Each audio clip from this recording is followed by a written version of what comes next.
Jadi jangan terlalu was-was, jangan terlalu sedih, karena kita tahu Allah itu Rabbul Alamin, Zat yang maha memelihara. Jadi kepada anak-anak itu, kalau yang dia dibully atau apa, sampaikan pesan-pesan kayak gitu agar hati dia menjadi besar, ya kan? Jadi kita besarkan hatinya, besarkan hati dia, ya kan? Jadi kalau ada orang yang menghinamu, maka sungguhnya dia bukan menghinamu, tapi dia menghina Allah yang menciptakanmu, ya kan? Jadi kau nggak usah repot untuk membalas, ya kan?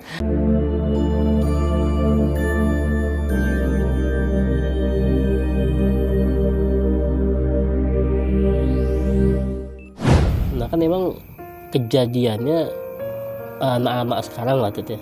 Jadi kan banyak saling ngejek-ngejekin, bahkan malah parameter materi kemudian fisik itu kayak jadi faktor utama tuh. Iya. Dan kebanyakan anak-anak yang diejek itu dia langsung down. Bahkan kan mereka nggak berani keluar nih, mereka malu. Iya. Jadi insecure lah. Betul. Dan kayak kan kalau mungkin anak-anak yang basicnya pondok pesantren ketika minta nasihat dikasih wejangan soal Quran kan dia langsung dengerin tuh. Nah, tapi kalau yang anak-anak umum ya. Nah, itulah memang tugas kita, ya. Saya pribadi juga dulu waktu kecil memang termasuk orang yang sering dibully, ya. Bukan ngebully tadi. Oh, bukan. Termasuk orang yang sering dibully.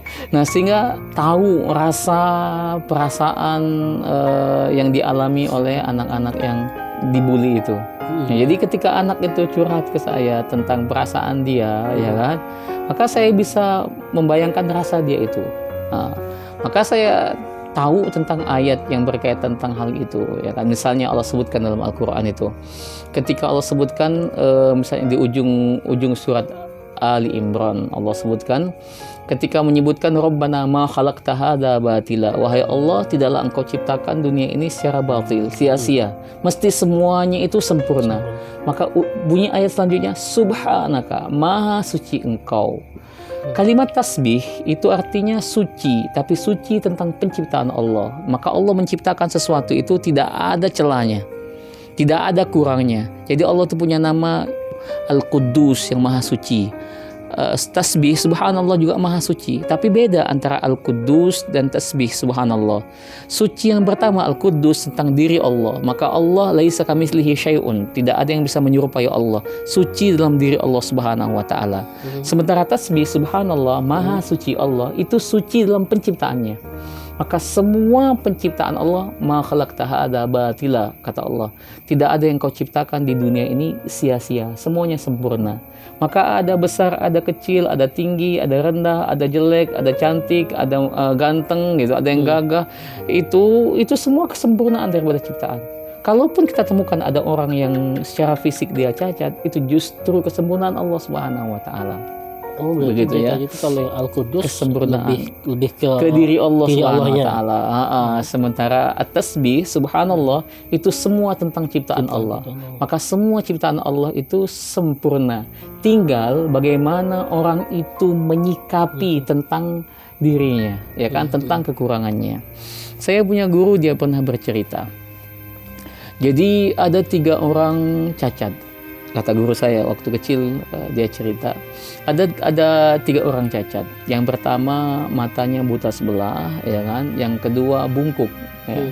Yang ketiga kakinya itu, kaki kanannya terseret, jadi agak pincang. Ini 3 orang ini nggak ada yang masih bujang, ya kan, karena mereka nggak percaya diri kalau mau deketin cewek, kata guru saya. Mereka ini akrab bertiga ini karena punya penderitaan yang sama, ya kan, sering dibully juga nih. Suatu saat ketika mereka jalan, itu mereka ngelihat ada rombongan cewek-cewek lagi duduk di jembatan. Lagi duduk ya jembatan. Kongkong. 3 bujang yang cacat ini bingung mau lewat di depan cewek-cewek itu karena dia malu kan, fisik mereka terbatas. Akhirnya mereka mikir gimana supaya kita ini nggak malu ngelewat depan cewek-cewek itu, ya. Akhirnya mereka pun punya ide. Ya, dijalankanlah ide itu. Cewek-cewek itu melihat ke jalanan, lewat yang pertama itu yang bungkuk, ya laki-laki bujang yang bungkuk. Dia pegang kayu, ya kan, habis itu dia nyeret kayu itu, diseret, dibikin garis. Oke, Bikin garis, ya, lurus, ya ditarik lewat, ya berhasil lewat di depan cewek-cewek itu. Kemudian yang kedua, yang matanya picek, matanya buta sebelah itu, ya kan, dia tutup matanya satu, habis itu tangannya kayak gini. Ya, lurus, kata dia. Lurus, ya, bengkok dikit, lurus, ya kan. Akhirnya pun dia bisa ngelewatin cewek-cewek itu, ya kan, dan tidak ketahuan kalau dia mata cacat. Kemudian yang ketiga, yang terakhir itu, ya kan, karena kakinya pincang, dia hapuslah pakai kakinya. Hapus, kata dia. Kemudian berhasillah mereka bertiga melewati cewek-cewek itu tanpa mereka ketahuan kalau mereka cacat. Nah, dalam hidup kita ini juga begitu. Bagaimana kita menyikapi atas takdir Allah yang menimpa kita. Apapun, ya kan? Kita nikmati saja, memang begitu takdirnya. Bukan kita yang punya kehendak, Allah yang punya kehendak untuk kita begini, begitu ya kan? Bukan hanya kaitan secara fisik. Misalnya ada orang, berapa usianya? 30. Wah, sudah stroke.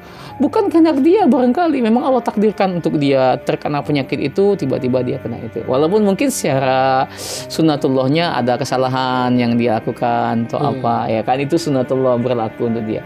Tapi dia begitu atas takdir Allah. Misalnya ada orang yang dapat musibah, ya kan. Kita ini kan bukan orang yang hanya mantap di rumah. Kita kan jalan, bawa mobil, bawa motor. Emang kita aman dari musibah? Nggak ada yang masalah. Jaminan.